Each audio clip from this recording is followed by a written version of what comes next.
नमस्कार दोस्तों cyber crime Bharat में बहुत ज़्यादा बढ़ गया है।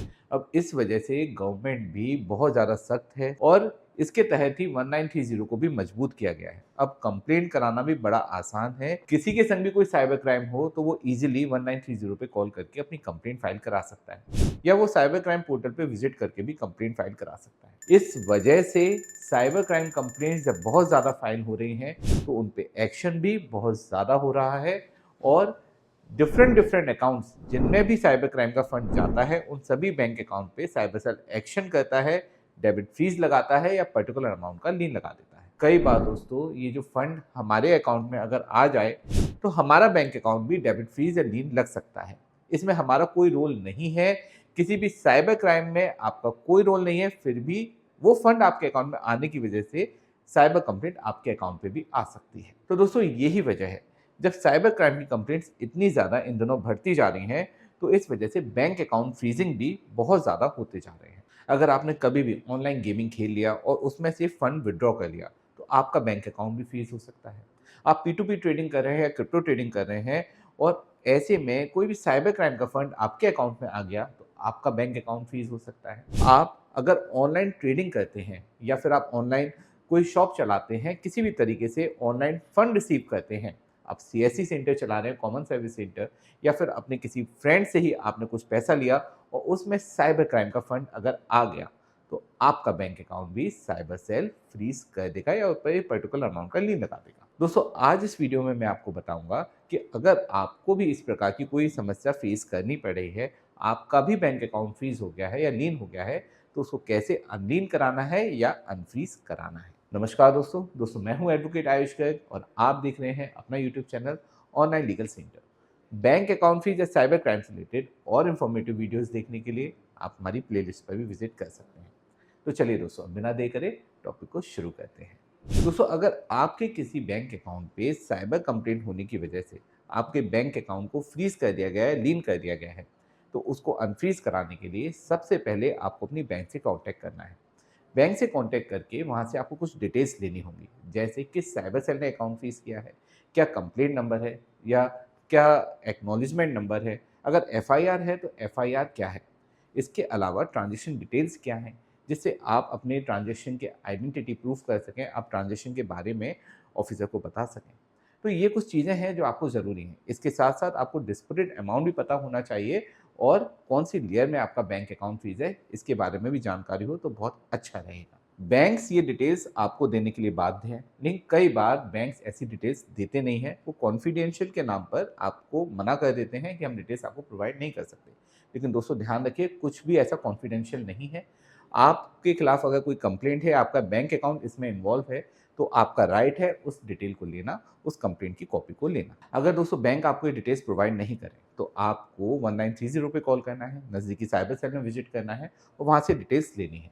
अगर आपको वहाँ से भी डिटेल्स नहीं मिलती हैं, तो भी घबराएं नहीं, आप हमारी हेल्पलाइन नंबर पे कॉल करें, हम आपको डिटेल्स प्रोवाइड कराने में आपकी पूरी हेल्प करेंगे। इसके बाद जब एक बार डिटेल्स आपको मिल जाए, तो आपको साइबर सेल ऑफिसर से कॉन्टैक्ट करना होता है। इसके लिए सबसे पहला स्टेप है कि आपको एक रिप्रेजेंटेशन साइबर सेल में सबमिट करना चाहिए, जिसमें आप अपने ट्रांजेक्शन के बारे में सारी डिटेल्स साइबर सेल ऑफिसर को दें और साथ-साथ अपने जो भी केवाईसी है, उसके बारे में भी डिटेल्स साइबर सेल को प्रोवाइड कराएँ कि आप कोई साइबर क्रिमिनल नहीं है, एक जेन्युइन पर्सन है, आप जॉब करते हैं या फिर आप कोई व्यापार करते हैं, उससे रजिस्ट्रेशन से रिलेटेड जो भी डॉक्यूमेंट्स आपके पास हैं, वो ज़रूर प्रोवाइड कराइए।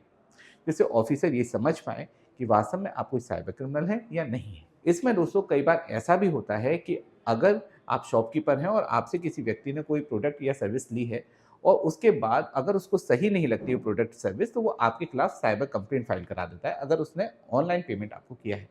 तो ये कुछ चीज़ें हैं जिसमें एक तरीके से हैरेसमेंट किया जाता है अन्य लोगों का, एक फ्रॉड साइबर कंप्लेंट फाइल कराकर। जब आप अपनी जेन्युइनिटी प्रूफ करते हैं, तो उससे ये फ्रॉड साइबर कंप्लेंट अगर आपके खिलाफ फाइल है, तो उसको भी रिमूव कराया जा सकता है। तो ऐसे में रिप्रेजेंटेशन सबमिट करना सबसे पहला स्टेप है, जिससे आपका केस प्रूफ होता है कि आपने कुछ गलत किया है या नहीं किया। ऑफिसर को पता चल जाता है। दरअसल दोस्तों साइबर कंप्लेंट्स ज़्यादातर जहाँ फाइल होती हैं वो दूर के एरिया होते हैं, आपके लोकल के नहीं होते हैं। तो ऐसे में इन केसेस में आपको वहाँ पे विजिट करना एकदम से पॉसिबल नहीं हो पाता और साइबर सेल ऑफिसर को जो कॉन्टैक्ट नंबर दिया जाता है, ऑफिसर के का जो कॉन्टैक्ट नंबर आपके पास होता है, उस पे भी ज़्यादातर कॉल रिसीव नहीं होते या मेल के थ्रू वहाँ पे वो देखते नहीं हैं उस मेल को, अगर आप वहाँ पे रिप्रेजेंटेशन सबमिट करते हैं।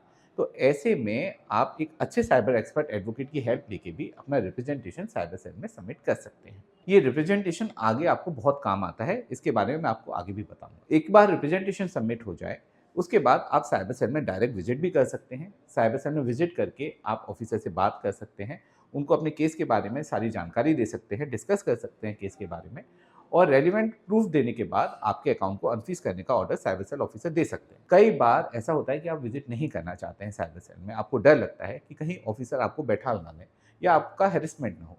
ऐसे में आप एक अच्छे साइबर एक्सपर्ट एडवोकेट की हेल्प लेके साइबर सेल में विजिट कर सकते हैं, या फिर उनको अपने बिहाफ पे भेज सकते हैं, ऑफिसर से बात कर सकते हैं एडवोकेट, और आपके अकाउंट को अनफ्रीज कराने की प्रक्रिया पूरी कर सकते हैं। यहाँ डिस्प्यूटेड अमाउंट आपको रिटर्न करना पड़ता है, उसके बाद आपका पूरा बैंक अकाउंट अनफ्रीज करने का ऑर्डर साइबर सेल ऑफिसर दे देते हैं, जो एक मेल से, जो ऑफिशियल मेल होगा साइबर सेल ऑफिसर का, उससे बैंक के नोडल ऑफिसर को जाएगा, जिसको नॉर्मली भाषा में एनओसी भी कहते हैं। उसके बाद अकाउंट आपका अनफ्रीज हो जाता है या लीन रिमूव हो जाता है। लेकिन दोस्तों, क्या हो अगर आप साइबर सेल में विजिट करते हैं, एडवोकेट आपके साइबर सेल में विजिट करते हैं और ऑफिसर इसके आधार पर आपके बैंक अकाउंट को अनफ्रीज नहीं करते हैं, या डिस्प्यूटेड अमाउंट ज़्यादा आपसे डिमांड करते हैं, या कुछ भी ऐसा कारण बनता है जिससे अकाउंट अनफ्रीज नहीं हो पाता, तो ऐसे में कैसे आप अपने अकाउंट को अनफ्रीज कराएंगे? यहाँ दोस्तों, जो आपने रिप्रेजेंटेशन साइबर सेल में सबमिट किया है वो आपके काम आता है।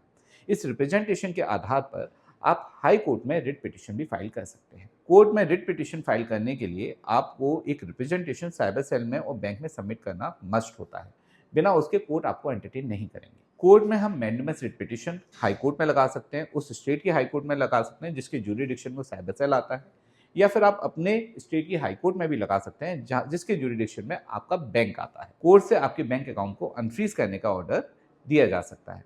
ऐसे में दोस्तों, डिस्प्यूटेड अमाउंट ज़्यादातर मामलों में होल्ड कर दिया जाता है और पूरे बैंक अकाउंट को अनफ्रीज कर दिया जाता है। कई बार दोस्तों, आप कोर्ट से ये गुजारिश भी कर सकते हैं कि सर, मैं डिस्प्यूटेड अमाउंट रिटर्न करने को तैयार हूँ, तो ऐसे में अगर आपको लगता है डिस्प्यूटेड अमाउंट रिटर्न करना सही है तो आप उसको रिटर्न करा सकते हैं, या फिर आप रेलिवेंट प्रूफ आगे सबमिट कर सकते हैं जब इन्वेस्टिगेशन कंप्लीट हो जाए, और अपने डिस्प्यूटेड अमाउंट को भी रिलीज करा सकते हैं। दोस्तों, तो ये 3 तरीके हैं आपके बैंक अकाउंट को अनफ्रीज कराने के लिए। सबसे पहला स्टेप है रिप्रेजेंटेशन सबमिट करना।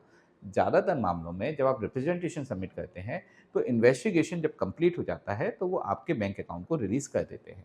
अगर आपने रिप्रेजेंटेशन सबमिट नहीं किया है तो अकाउंट आपका अनफ्रीज नहीं होगा। सेकंड, आपको साइबर सेल में विजिट करना होगा, या फिर आप एडवोकेट के माध्यम से साइबर सेल में विजिट करके अकाउंट को अनफ्रीज करा सकते हैं। और थर्ड, कहीं से काम नहीं बनता तो आप कोर्ट की हेल्प भी ले सकते हैं, लेकिन यहाँ भी रिप्रेजेंटेशन सबमिट करना ज़रूरी है, तभी आपको कोर्ट एंटरटेन करेगा। तो ये तीनों ही तरीके आप यूज़ करें अपने बैंक अकाउंट को अनफ्रीज कराने के लिए। जिस स्टेप से आपका बैंक अकाउंट अनफ्रीज हो जाए वही बहुत अच्छा है। लेकिन दोस्तों, कुछ मामले हैं जहाँ पर इन तरीके से बैंक अकाउंट अनफ्रीज नहीं हो पाता, जैसे मनी म्यूलिंग का केस। अगर आपने अपने बैंक अकाउंट को रेंट पे दिया है, तो ऐसे में आपका बैंक अकाउंट इतना आसानी से अनफ्रीज नहीं होगा। आपको सबसे पहले एफआईआर करानी होगी। एफआईआर के बाद आपको रिप्रेजेंटेशन हर साइबर सेल में सबमिट करना होगा। उसके बाद कोर्ट ऑर्डर से आप अपने अकाउंट को अनफ्रीज करा सकते हैं। इसके लिए भी आप हमारी हेल्पलाइन नंबर पे कॉल कर सकते हैं।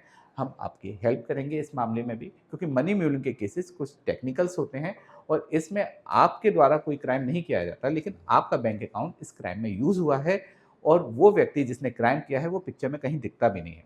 तो ऐसे में इन केसेस को डील करना बहुत ही ज़्यादा टिपिकल है, और कंपलसरी भी इसलिए है क्योंकि अगर आप इनको डील नहीं करेंगे तो अरेस्टिंग पक्की है। दोस्तों, ऑनलाइन लीगल सेंटर एक लॉ फर्म है। हमारे ऑफिसेज ऑल ओवर इंडिया है। बैंक अकाउंट फीस और साइबर क्राइम से रिलेटेड किसी भी इशू के लिए या किसी भी हेल्प के लिए आप हमारी हेल्पलाइन नंबर पे कॉल करें। हम आपके साथ हैं। आपकी मदद करने में हमें खुशी होगी, और साथ देने में भी हमें अच्छा लगेगा। बैंक अकाउंट फ्रीज होने पर कभी भी घबराएं नहीं, हमेशा सॉल्यूशन इसका ढूंढें, और वो भी समझदारी से। वीडियो अगर अच्छा लगा हो तो इसे लाइक शेयर कमेंट जरूर कीजिएगा। चैनल को अभी तक सब्सक्राइब नहीं किया है तो इसे सब्सक्राइब भी जरूर कर दीजिए, जिससे आपको ऐसे ही लेटेस्ट इन्फॉर्मेटिव वीडियोज़ के नोटिफिकेशंस मिलते रहेंगे और आप भी लीगली अपडेटेड रहेंगे। अंत में सतर्क रहें, अपने अधिकारों के लिए जागरूक रहें, और ऑनलाइन लीगल सेंटर से जुड़े रहें। मिलते हैं अगले वीडियो में। जय हिंद।